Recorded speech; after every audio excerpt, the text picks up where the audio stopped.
Hello everyone, my name is Shambhavi. Hope you all are doing well. So basically, previously in the video, we were discussing about the distribution needed for the hypothesis testing, right? This was the topic that we were actually taking, and we were discussing a lot of things regarding this particular topic, right? We are even started out this topic previously in the video. Let me just go above on the previous site, and let me just once show you that what actually we had done, right? We had deal with that type 1 and the type 2 errors actually. Okay, after that we had seen an example for the type 1 and the type 2, and even we had seen the notations like alpha and the beta as well. We had seen these things as well. Okay, then we had seen the example, and after that we had moved toward this topic that was distribution needed for hypothesis testing. Okay, this was a topic actually which we were dealing with. Let me just highlight this out so that you can just get the idea that where actually the heading is written, because everything I had written with the same color only, right? So yeah, this is the name for my topic that we had started. We'll be continuing up this topic, and after that we'll moving towards one new topic, that is assumptions. Okay, right, let me just took out a color here so that we can proceed on. Fine. So we were dealing that we are seeing that if you are testing a single population mean, the distribution for the test is for the means, right? And we had set out this formula. We had seen out this formula, right? We had seen this thing previously. Now, basically here, now let me just let you know one another things regarding this. So how we just denote the population parameter? Okay, so the population, I'll just write here that the population parameter is mu, right? Whenever we just want to define the population parameter, so we define it in a term that is mu. Okay, now the estimated value. Okay, the estimated value for mu.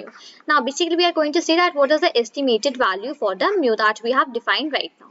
Okay, so the estimated value that you can just call the estimated value, which I'm saying you can just call it as a point estimate. Okay, let me first come down so that I can write everything properly, right? So I can just even call this as point estimate as well, right? So the estimated value, in bracket it is point estimate for mu. The population parameter mu is basically x bar.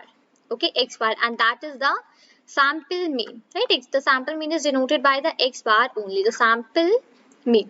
So we have a population parameter, and that is defined by mu. That is the correct thing, right? And what is the estimated or the point estimate for mu? And that is basically my x bar, and x bar actually refers to my sample mean, right? This, I hope that you are clear with this thing. Now, one another formula come here, that if you are testing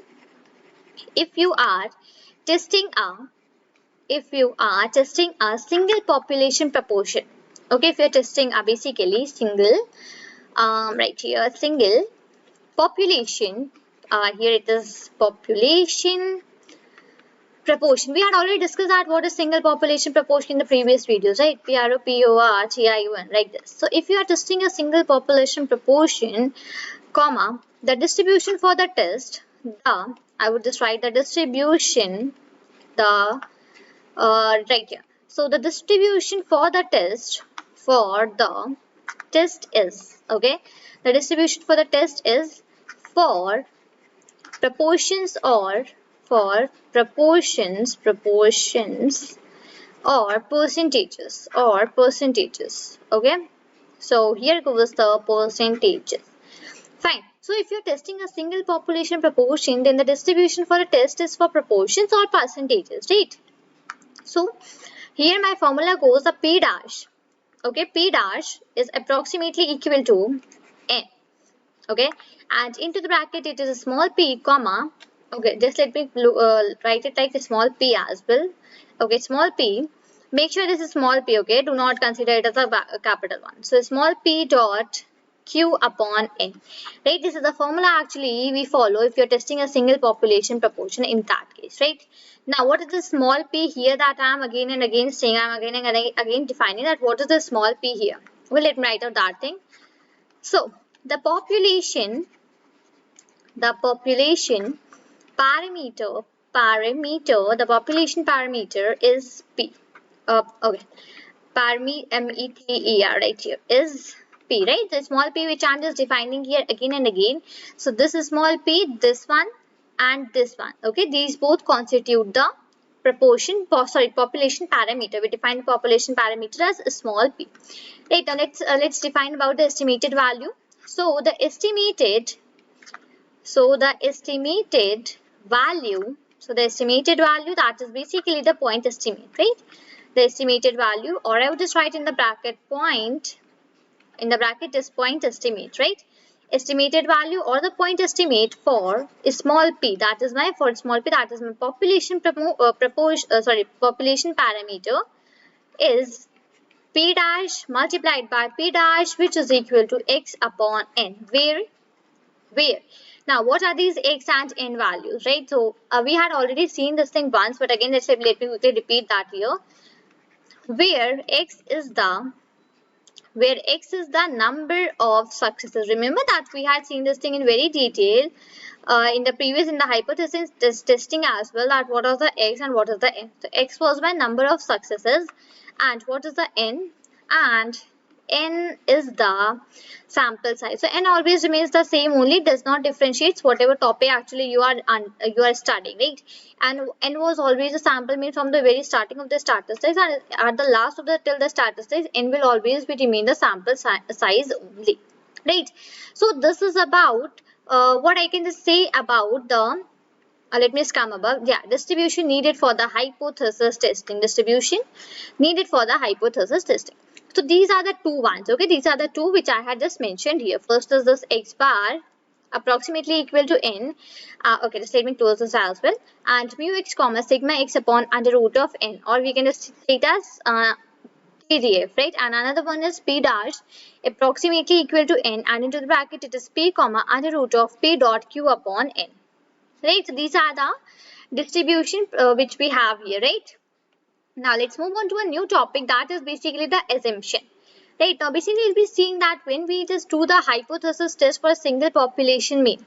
So like when we just like try to do a hypothesis test for a single population mean using a student state distribution, then basically what are the fundamental assumptions that need to be met in order to basically work off the two properly. Okay, so basically so that my test works properly, so what are the assumptions that I need to make here when I am performing a hypothesis test of a single population mean using the student state distribution, right? So let me just start off with this topic for now. Okay, let me just put out a heading here for the new topic, and that is I would be starting here with this color, and that is basically assumptions. So ASSUMPTIONS. Here goes my new topic, and that I have assumptions, right? So we'll be understanding about this topic, that what does it mean and how we just make out the assumptions, what are the assumptions that we need to make here when we are dealing with the student seed distribution and the hypothesis test of a single population, right? Okay, fine here. So, okay, just one another second right here. I'll be just taking out a new color, and let's start writing the things for now. Here goes the pen, and here goes the color. Start on. Right, so to start writing that when you are okay, sorry, not when you perform a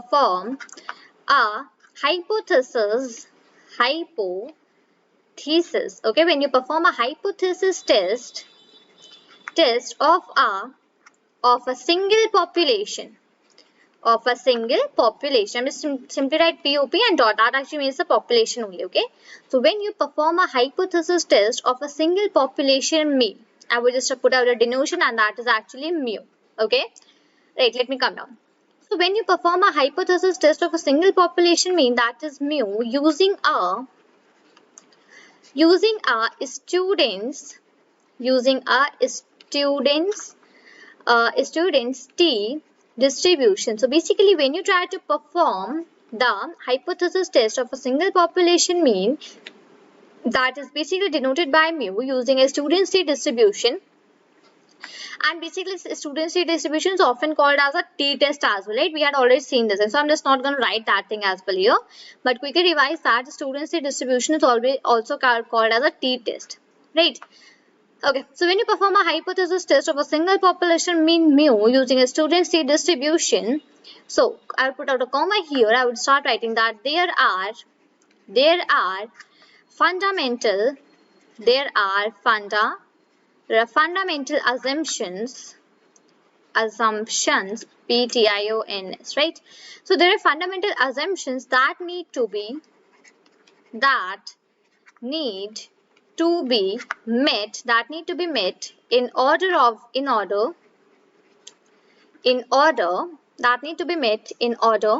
for the test to work properly.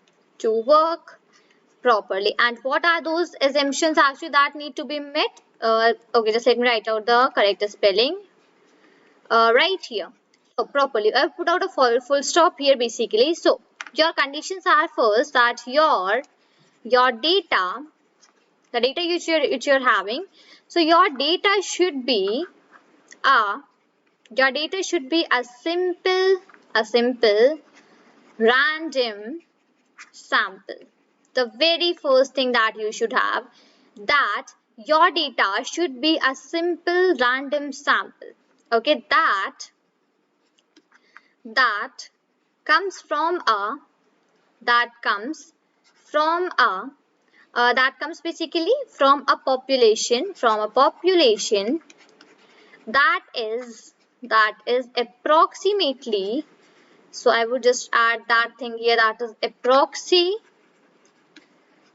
Okay, let me come down first of all. So your data should be a simple random sample that comes from a population that is approximately normally distributed. Okay, distributed. Fine. After this basically you use right here. So you use the sample standard deviation. Use the sample standard deviation to approximate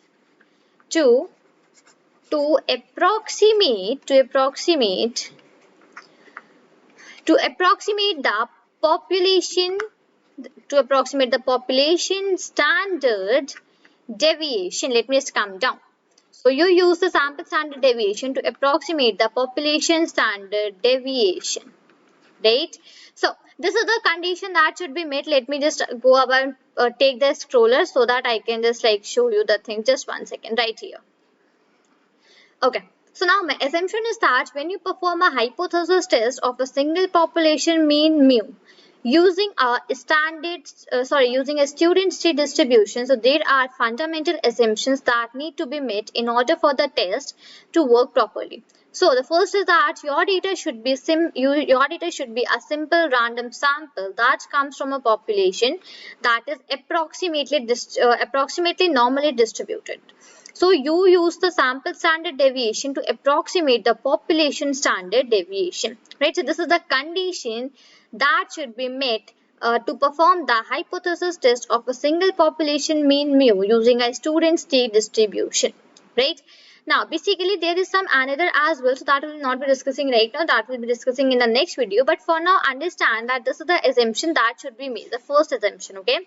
And above that we had seen some distribution needed for the hypothesis testing, some formulas and some things we have already seen, right? So basically I hope that you had got all the topics which we have discussed today. You have got a fair and a clear idea regarding the distributions and regarding the assumptions as well, right? So we'll be seeing some more things in the next video. So this is all for this video. Till then, thank you and take care.